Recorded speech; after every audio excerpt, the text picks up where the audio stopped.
यह घटना 25 जून 2025 की है। कोलकाता के साउथक लॉ कॉलेज की एक 24 साल की लॉ स्टूडेंट के साथ जो हुआ, उसने पूरे शहर को झकझोर कर रख दिया। ऐसा नहीं था कि यह पहली बार हुआ हो। दरअसल जो हुआ वो एक डेजा व्यू जैसा था। एक डर, एक गुस्सा जो पहले भी इस शहर ने झेला है, फिर से लोगों के दिलों में उतर आया। उस दिन जब यह खबर बाहर आई तो हर कोई सन्न रह गया। लोग पूछने लगे, फिर वही कहानी? क्योंकि यह केस कुछ वैसा ही था जैसा पिछले साल हुआ था। इतना समान कि अगर आपने पिछला केस फॉलो किया है तो शायद आप यह अंदाजा भी लगा सकते हो कि आगे क्या होगा। और अगर सच्ची बात कहूं तो यह सिर्फ एक केस नहीं है, ये एक आईना है हमारे सिस्टम का, उस सड़ चुके ढांचे का जिसमें पावर, पोजीशन और पॉलिटिक्स मिलकर सच्चाई को छुपाने का हर तरीका अपनाते हैं। इस बार भी वही हो रहा है। अफवाहें हैं कि इस मामले को दबाने की कोशिश हो रही है। कुछ लोग कह रहे हैं कि यह कॉलेज की रेपुटेशन का सवाल है, तो कोई कहता है इतना तो चलता है। लेकिन क्या इतना सच में चल जाना चाहिए?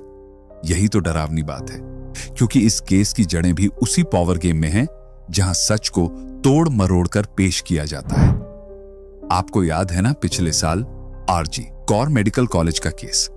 वहां भी कुछ इसी तरह की चीजें हुई थी। प्रिंसिपल ने कोशिश की थी सब कुछ ढकने की, जैसे कुछ हुआ ही ना हो। और अब फिर वही कहानी, वही स्क्रिप्ट, बस किरदार नए हैं। लोग कह रहे हैं क्या हम फिर से वही गलती दोहराने जा रहे हैं? और शायद हां, क्योंकि जब सिस्टम खुद पीड़िता के खिलाफ खड़ा हो जाता है तो इंसाफ सिर्फ एक शब्द बनकर रह जाता है। तो चलो पूछते हैं, कब तक हम हर साल ऐसे ही एक नया केस सुनेंगे और फिर चुप हो जाएंगे? कब तक हमारी बेटियों की आवाज दबाई जाएगी किसी कॉलेज की इमेज बचाने के लिए? दोपहर का करीब 3:30 बजा था। एक 24 साल की फर्स्ट ईयर लॉ स्टूडेंट जो साउथक टाटा लॉ कॉलेज की स्टूडेंट थी, कॉलेज पहुंची। उसका नाम कहीं पब्लिक नहीं किया गया है, और सही भी है, क्योंकि इंडियन लॉ के तहत किसी भी पीड़िता की पहचान उजागर करना कानूनी अपराध है। वो लड़की कॉलेज सिर्फ एक छोटा सा काम निपटाने आई थी, एग्जामिनेशन फॉर्म भरने। हर स्टूडेंट को एग्जाम से पहले यह फॉर्म सबमिट करना होता है। यह उसके लिए एक नॉर्मल दिन था, बस एक और दिन, एक छोटा सा काम। लेकिन फिर कुछ लोगों ने उसे रोक लिया। उन्होंने कहा, रुको जरा, कुछ बात करनी है। लड़की को लगा शायद कुछ कॉलेज वर्क होगा, शायद कोई फॉर्म से जुड़ा सवाल होगा। उसे क्या पता था कि यह दिन उसकी जिंदगी का सबसे डरावना दिन बनने वाला है। शाम तक कॉलेज में अंधेरा गहराने लगा था। 7:30 बजे का वक्त रहा होगा। कैंपस अब खाली होने लगा था, लेकिन उसी दौरान 3 लोग, मनोजीत मिश्रा, जैब अहमद और प्रमित मुखर्जी, उस लड़की को गार्ड रूम की तरफ ले गए। ये गार्ड रूम कॉलेज के ग्राउंड फ्लोर पर है, स्टूडेंट यूनियन ऑफिस के पास, एक ऐसी जगह जिसे स्टूडेंट्स आमतौर पर सेफ जोन मानते थे। लेकिन उस दिन वही रूम एक डरावना लॉकअप बन गया। मनोजीत मिश्रा, जिसकी उम्र अब 31 साल है, इस कॉलेज का एक पुराना स्टूडेंट और टेम्पररी नॉन टीचिंग स्टाफ था। बताया जाता है कि पहले वह कॉलेज में फीमेल राइट्स की आवाज उठा चुका है, और शायद इसी वजह से उसे इस रूम की चाबी भी दी गई थी। लेकिन वही मनोजीत इस केस का मुख्य आरोपी निकला। टेस्टिमोनी के अनुसार मनोजीत ने पहले उस लड़की से कुछ बातें करनी चाहिए। उसने उसे शादी के लिए प्रपोज किया। लड़की ने साफ मना कर दिया। उसने अपने प्यार का जिक्र किया, मुझे जाने दो, मेरा एक बॉयफ्रेंड है जिससे मैं प्यार करती हूं। लेकिन मनोजीत का घमंड शायद ना सुनने की आदत नहीं रखता था। उसका इनकार उसके अहंकार को चुभ गया। फिर जो हुआ वो डरावना था। लड़की की गवाही के मुताबिक, मैंने उसके पैर तक छुए, हाथ जोड़कर कहा, प्लीज मुझे जाने दो, लेकिन वो नहीं माना। उसने जबरन उस लड़की को कमरे के अंदर बंद किया और कपड़े फाड़ डाले, और फिर सिर्फ इसलिए क्योंकि उसने उसे ना कहा था। अब आप सोचिए, एक लड़की जो अपने फॉर्म भरने आई थी, जिसके दिमाग में कोई डर नहीं था, जो कॉलेज को एक सुरक्षित जगह मानती थी, उसी के साथ ऐसा कांड होता है, और सिर्फ इसलिए क्योंकि उसने अपना हक जताया, अपनी मर्जी रखी। अब एक बात बहुत क्लियर है, इस वीडियो का मकसद किसी को टारगेट करना नहीं है, ना ही किसी की इज्जत उछालना है। हम सिर्फ सच्चाई रख रहे हैं। YouTube कम्युनिटी गाइडलाइंस के अनुसार हम पीड़िता का नाम नहीं लेंगे, किसी प्रकार का ग्राफिक डिस्क्रिप्शन नहीं देंगे और बस वही बताएंगे जो अदालत में टेस्टिमनी के तौर पर सामने आया है। लेकिन हां, एक सवाल सबके मन में उठता है, क्या इस देश में ना कहना इतना बड़ा अपराध है? क्यों हर बार इन लड़कियों को ही खुद को बचाने के लिए गिड़गिड़ाना पड़ता है? क्यों हमारे कॉलेज कैंपस जो पढ़ाई की जगह है अब डर की जगह बनने लगे हैं? इस केस में सच क्या है, कोर्ट डिसाइड करेगी। लेकिन सवाल तो आज ही पूछे जाएंगे, वरना फिर से ऐसा ही कुछ होगा और हम फिर सिर्फ अफसोस करते रह जाएंगे। उस वक्त रूम के बाहर जैब अहमद और प्रमित मुखर्जी खड़े थे, दोनों साउथक टाटा लॉ कॉलेज के स्टूडेंट्स।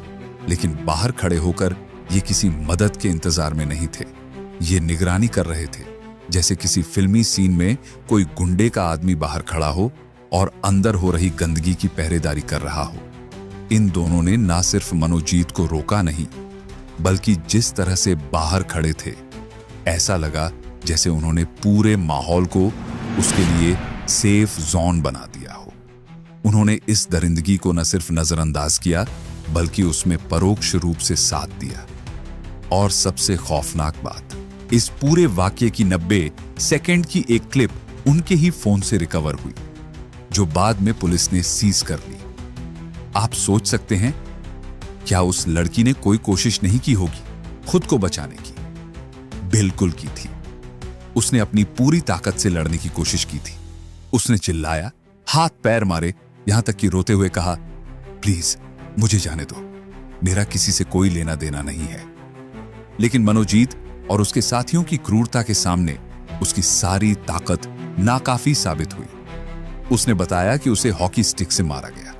उसके गले, छाती और शरीर पर खरोंचें और बाइट मार्क्स तक थे।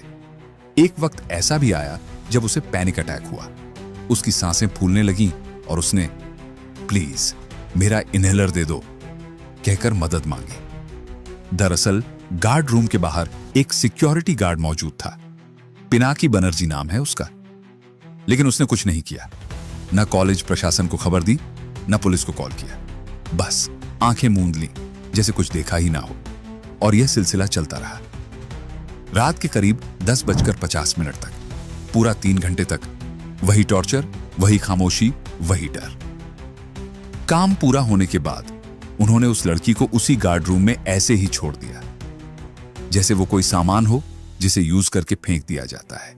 और जाते जाते धमकी भी दी, अगर किसी को बताया तो वीडियो इंटरनेट पर डाल देंगे, तेरे बॉयफ्रेंड और फैमिली को भी छोड़ेंगे नहीं। लेकिन उस लड़की ने हार नहीं मानी। अब सवाल यह उठता है, ये लोग थे कौन? क्यों उन्हें कानून, कॉलेज अथॉरिटी या समाज का कोई डर नहीं था? क्या वाकई ये किसी पॉलिटिकल पार्टी से जुड़े थे, जैसा कि मीडिया में कहा जा रहा है? और अब अगर बात करें आरोपियों की, तो पहला नाम है मनोजीत मिश्रा, उम्र 31 साल। वो साउथक लॉ कॉलेज का पूर्व छात्र है, जो इस वक्त अलीपुर कोर्ट में एक प्रैक्टिसिंग क्रिमिनल लॉयर है। इतना ही नहीं, वो कॉलेज में नॉन टीचिंग टेम्परेरी स्टाफ भी रह चुका है। जो आदमी कभी महिला अधिकारों के लिए आवाज उठाता था, आज उसी पर ऐसे जघन्य आरोप हैं। मनोजीत मिश्रा को कॉलेज में सिर्फ 45 दिनों के कॉन्ट्रैक्ट पर रखा गया था, लेकिन उसका रुतबा किसी परमानेंट स्टाफ से कहीं ज्यादा था। वो पहले तृणमूल कांग्रेस छात्र परिषद का लीडर भी रह चुका है और उसके सोशल मीडिया पर कई फोटो टीएमसी के बड़े नेताओं के साथ पहले भी पोस्ट हुए हैं, जो अब वायरल भी हो रहे हैं। लेकिन जैसे ही मामला मीडिया में पहुंचा, टीएमसी ने तुरंत पल्ला झाड़ लिया। पार्टी का बयान आया, मनोजीत का 2022 से हमारे संगठन में कोई पद नहीं है और अब वो पार्टी का हिस्सा भी नहीं है। मगर पुलिस के मुताबिक ये कोई नई हरकत नहीं थी मनोजीत के लिए। उसके अंदर महिलाओं के प्रति हिंसा और उत्पीड़न की प्रवृत्ति पहले से ही देखी गई थी। वो पहले भी फीमेल स्टूडेंट्स को परेशान कर चुका है और अपने राजनीतिक प्रभाव का गलत इस्तेमाल करता रहा है। इस केस में दूसरा नाम है जैब अहमद, जो 19 साल का फर्स्ट ईयर स्टूडेंट है। वो पहले से ही मोनोजीत के साथ पार्टी इवेंट्स में देखा जाता था। पुलिस कहती है कि जैब को इस अपराध में घसीटा गया, यानी वो आसानी से मोनोजीत के प्रभाव में आ गया। तीसरा आरोपी है प्रमित मुखर्जी, उम्र 20 साल, जो सेकेंड ईयर में पढ़ता है। यही वो लड़का है जो गार्ड रूम के बाहर खड़ा था और मनोजीत की वो 90 सेकंड वाली क्लिप रिकॉर्ड करने में उसकी मदद कर रहा था। इन दोनों पर भी ये आरोप है कि उन्होंने पहले भी कॉलेज में इसी तरह की हरकतें की हैं। कई स्टूडेंट्स ने बताया कि ये तीनों लड़के कॉलेज में एक तरह की दादागिरी करते थे। कोई इनसे पंगा लेने की हिम्मत नहीं करता था, और खासकर मनोजीत मिश्रा, जो ग्रेजुएट हो चुका था। लेकिन फिर भी कॉलेज के हर फैसले, हर अफेयर में गहरी घुसपैठ बनाए हुए था। लोग उससे पूछे बिना कोई कदम नहीं उठाते थे। कुछ लोग उसकी तारीफ भी करते थे, पर सच्चाई ये थी कि वो कॉलेज को एक अनऑफिशियल डॉन की तरह चला रहा था। स्टूडेंट्स के बीच उसका नाम एक खौफ बन चुका था। एक लड़की ने बताया, वो लड़कियों की चुपचाप तस्वीरें खींचता था, धीरे धीरे उन्हें टच करने लगता था। कई बार सीनियर्स को उसकी गोद में बैठने के लिए कहता था, और हम कुछ नहीं कह सकते थे क्योंकि वो पावरफुल था, और हम सब जानते थे कि उससे पंगा लेना क्या मतलब रखता है। कई बार तो वो खुद लड़कियों की गोद में बैठता था। ये सब खुलेआम होता था, लेकिन कोई कुछ बोल नहीं पाता था। सब स्टूडेंट्स उनको बहुत फियर करते थे। एक इंटिमिडेशन का एटमॉस्फेयर क्रिएट हो गया था कैंपस में, because he used to click photos of the female students, morph them and circulate them on WhatsApp groups. एक और स्टूडेंट ने बताया, जब हम लौट रहे थे, वो सीनियर लड़कियों से कह रहा था, आजा मेरी गोद में बैठ जा, डर मत, कोई कुछ नहीं कहेगा। और सब हंस रहे थे, लेकिन वो हंसी डर से भरी होती थी। मनोजीत की ये हरकतें यहीं तक नहीं रुकी थी। While we were coming back, he was sitting on the girls' laps, all of my seniors' laps, and he was telling them to sit on his laps because somehow he felt that he could do that, and nobody could say anything. कुछ students ने कहा कि उसने पहले लोगों के sir तक फोड़ दिए हैं, और इस तरह की हिंसक घटनाएं पहले भी होती रही हैं। And other incidents where he has been breaking people's heads, and all of these things have happened. Kolkata में इसके खिलाफ पहले से कई FIRs दर्ज हैं, यानी ये कोई अचानक उठा अपराध नहीं है।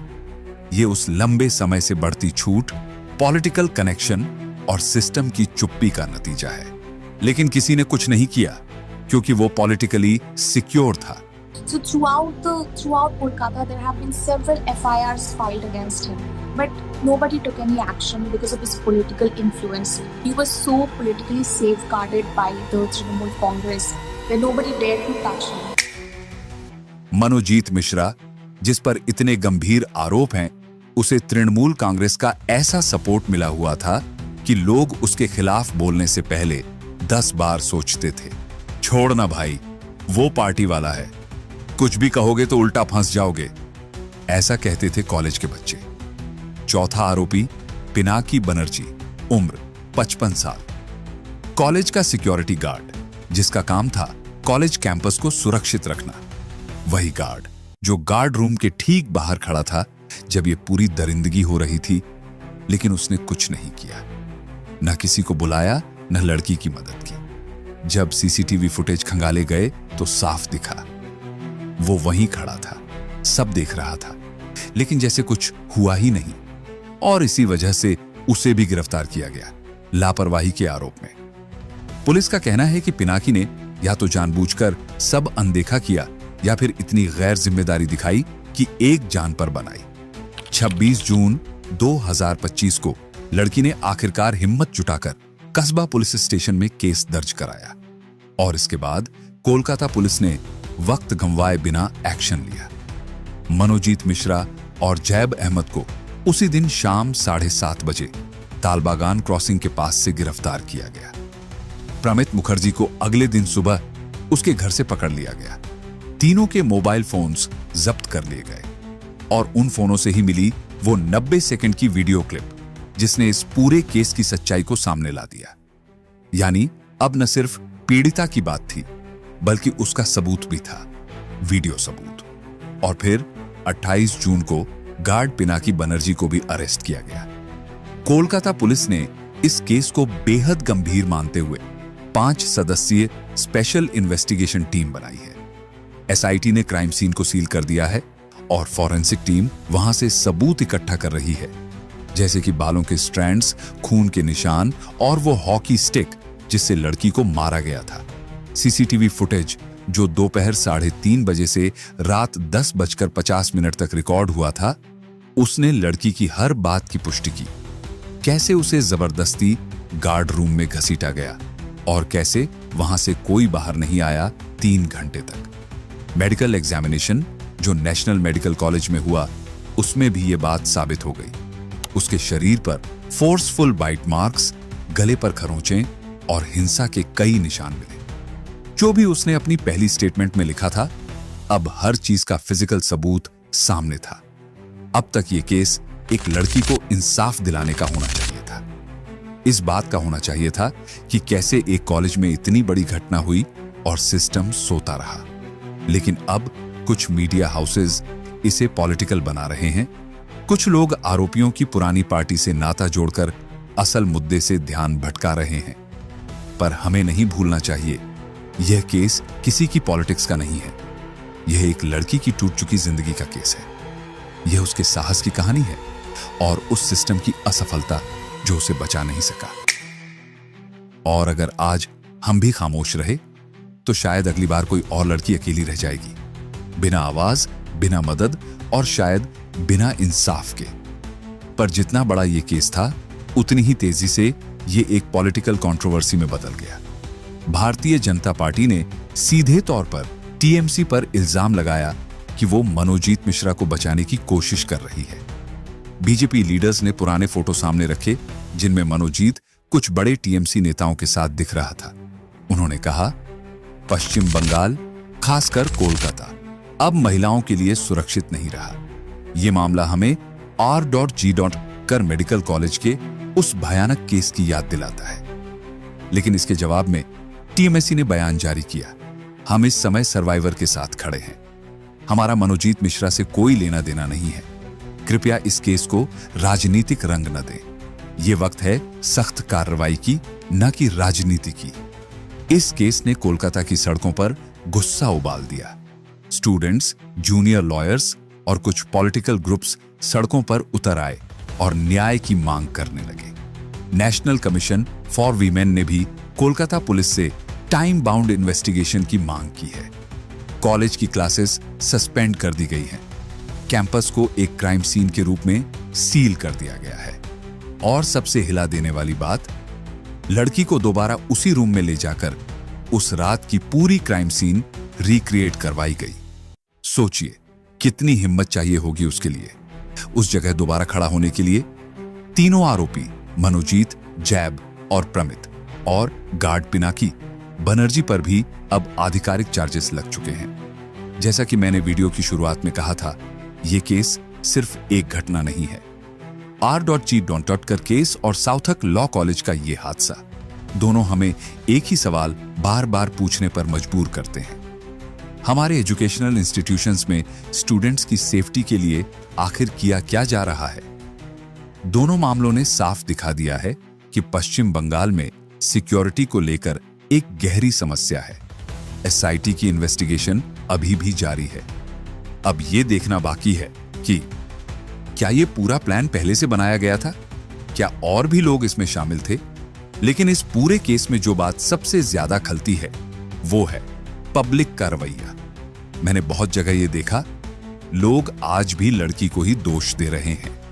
यहां तक कि जब पुलिस ने साफ कह दिया कि यह केस पूरी तरह सही है, तब भी कुछ लोग लड़की की मंशा पर सवाल उठा रहे हैं। वो वहां गई ही क्यों थी? शायद उसने ही कुछ किया होगा। ऐसी बातें वो लोग कह रहे हैं जिनके दिलों से इंसानियत खत्म हो चुकी है। इसलिए एक बार फिर मैं वही बात दोहराना चाहता हूं, जब तक हम अपने सोचने का तरीका नहीं बदलेंगे, लड़कियां न सड़कों पर, न कॉलेज में, न हॉस्पिटल में, न ऑफिस में और न ही अपने घरों में सुरक्षित महसूस करेंगी। अगर आप यहां तक रुके हैं तो शुक्रिया, क्योंकि यह सिर्फ एक केस नहीं था, यह हमारी जिम्मेदारी का आईना था।